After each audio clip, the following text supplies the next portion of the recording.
Assalamualaikum warahmatullahi wabarakatuh. Pada video kali ini saya akan mempresentasikan proses evaluasi dari pendekatan machine learning. Di sini saya menggunakan klasifikasi jamur menjadi dua kategori, yaitu edible atau jamur yang bisa dimakan, atau poisonous itu jamur beracun. Nah, saya akan menunjukkan dataset yang saya gunakan. Ini adalah dataset sebelum saya modifikasi. Nah, ini tidak ada apa-apa di sini, dan ini adalah dataset setelah saya modifikasi. Di sini saya akan menunjukkan tahap-tahap pemrosesan pemilihan data yang digunakan untuk menentukan model yang lebih efektif. Nah, pada bagian pertama ini saya menampilkan dataset. Saya menampilkan dataset yang digunakan adalah dataset ini memuat karakteristik fisik jamur seperti warna topi, bentuk tudung, jenis insang, bau jamur, permukaan batang, hingga tekstur tubuh jamur.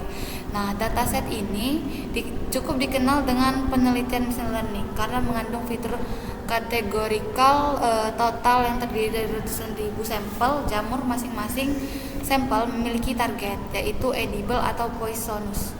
Target maksudnya apakah jamur ini aman dimakan atau beracun. Nah, pada dataset ini sangat cocok untuk eksperimen model classification karena labelnya jelas, jumlah datanya cukup besar, dan fitur yang tersedia cukup informatif.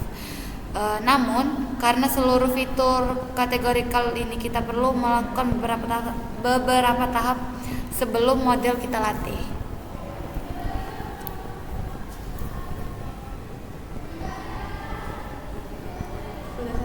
Nah,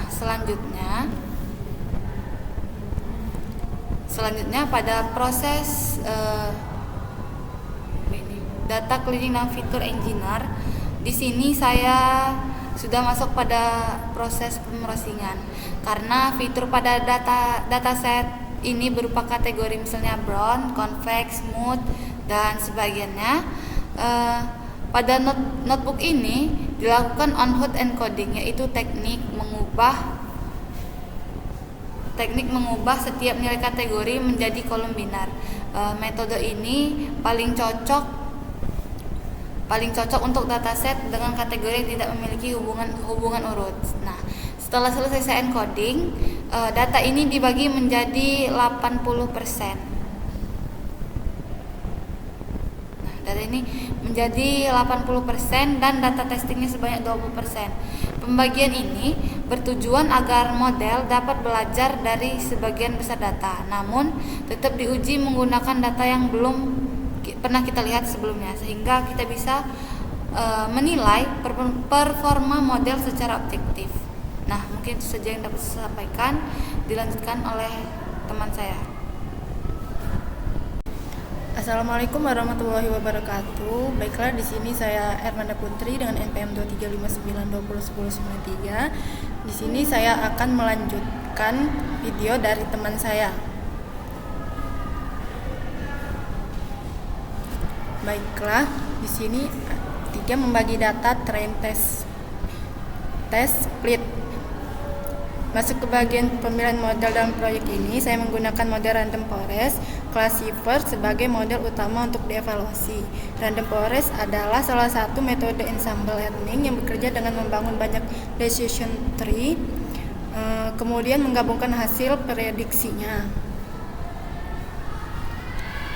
Model ini dipilih karena keunggulannya seperti mampu menangani fitur kategorikal setelah encoding, bekerja baik pada dataset besar, memiliki ketahanan yang tinggi terhadap overfitting, dan menghasilkan performa yang stabil.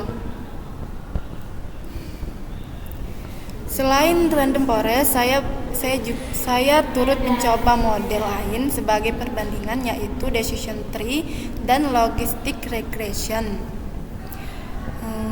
Decision tree memberikan interpretasi yang mudah dipahami, namun kadang beresiko overfitting. Sementara logistic regression cocok untuk kasus linear tetap kurang ideal untuk dataset dengan kategori kompleks seperti ini. Melalui perbandingan beberapa model ini, kita bisa melihat pendekatan mana yang memberikan performa terbaik dalam memprediksi jamur, edible, dan poinons.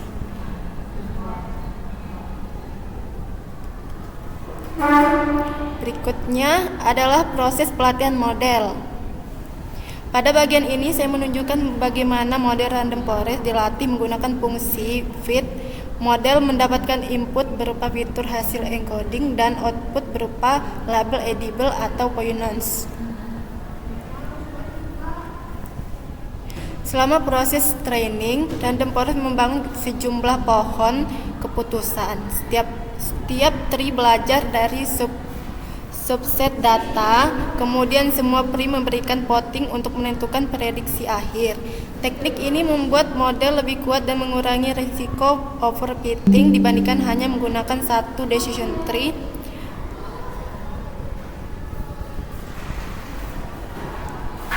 Proses training berjalan cukup cepat karena kompleksitas dataset masih relatif rendah setelah encoding. Setelah model dilatih, langkah berikutnya adalah mengujinya menggunakan data fitting untuk mempersatu kemampuan generalisasi model. Sekian penjelasan dari saya, selanjutnya akan dijelaskan oleh teman saya. Baiklah, di sini saya akan melanjutkan penjelasan dari teman saya.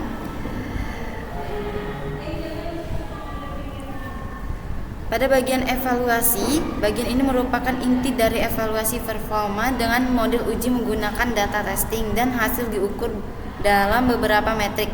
Yang pertama, akurasi. Akurasi mengukur beberapa sebesar proporsi prediksi benar. Model random forest memberikan akurasi sangat tinggi, menunjukkan bahwa sebagian besar prediksi model tepat. Yang kedua ada precision atau precision mengukur seberapa banyak prediksi positif yang benar-benar tepat. Precision ini juga tinggi pada kelas precision mengukur seberapa banyak prediksi positif yang benar-benar tepat, dan tinggi pada kelas precision sangat penting karena prediksi salah berpotensi berbahaya. Yang ketiga ada recall. Recall mengukur seberapa banyak sampel Fashionist yang berhasil ditemukan oleh model. Tingginya nilai recall berarti model tidak melewatkan banyak jamur beracun. Yang keempat ada F1 score. F1 merupakan rata-rata harmonis antara physical dan recall. Nilai F1 yang tinggi menunjukkan keseimbangan performa yang baik. Yang kelima ada confusion metric. Saya juga menampilkan confusion metric. Dari metrik merupakan terlihat bahwa jumlah kesalahan prediksi sangat rendah.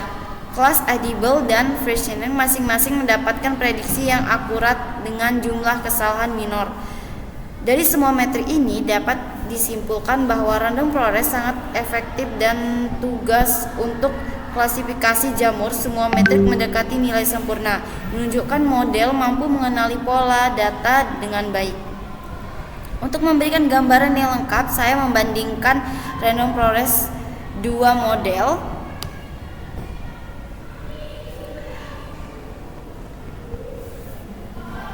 Saya membandingkan performa random forest dengan dua model lain, decision tree dan logistic regression. Decision tree diberikan akurasi cukup bagus, tetapi metrik seperti precision dan recall cenderung lebih fluktuatif. Hal ini menjadi karena satu pohon keputusan lebih sensitif terhadap variasi data. Sementara itu, logistic regression menghasilkan performa yang paling rendah di antara ketiganya. Ini wajar karena logistic regression lebih cocok untuk hubungan linear antara fitur dan target. Sementara dataset jamur memiliki pola kategori yang rumit. Melalui perbandingan ini terlihat jelas bahwa random forest merupakan model yang paling unggul dan paling konsisten hasilnya.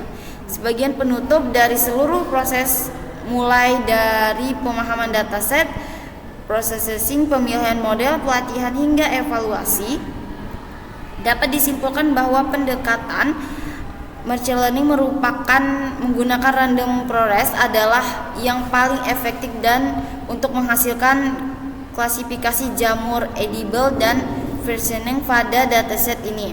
Model ini tidak hanya memberikan akurasi tinggi, tetapi juga performa, precision, recall, dan F1 score yang konsisten unggul dibandingkan model perbandingan. Pendekatan Ansible seperti random forest terbukti memberikan kemampuan regenerasi yang lebih baik, terutama pada dataset dan fitur kategorikal yang kompleks. Demikian demonstrasi evaluasi model machine learning pada kasus klasifikasi jamur. Terima kasih telah menyaksikan video ini. Semoga penjelasan yang saya sampaikan bermanfaat dan memberikan pemahaman yang lebih dan mengenai bagaimana teknik machine learning diaplikasi pada permasalahan dunia nyata. Wassalamualaikum warahmatullahi wabarakatuh.